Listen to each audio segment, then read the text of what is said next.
السلام علیکم دوستوں، welcome back to our channel point Urdu. Sovereignty sovereignty کا مطلب ہے حکومت کا اعلیٰ اختیار یا اختیار اعلیٰ۔ اس کا مطلب یہ ہے کہ کسی ملک یا ریاست کا اپنے علوم، قواعد اور امور میں مکمل اختیار ہو، بنا کسی دوسری قدرت یا ریاست کے دخل کے۔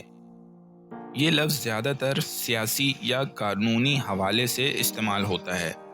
مثال کے طور پر اگر ہم کہیں "The country gained sovereignty after years of struggle" تو اس کا مطلب ہوگا ملک نے سالوں کی کوشش کے بعد اختیار اعلیٰ حاصل کیا۔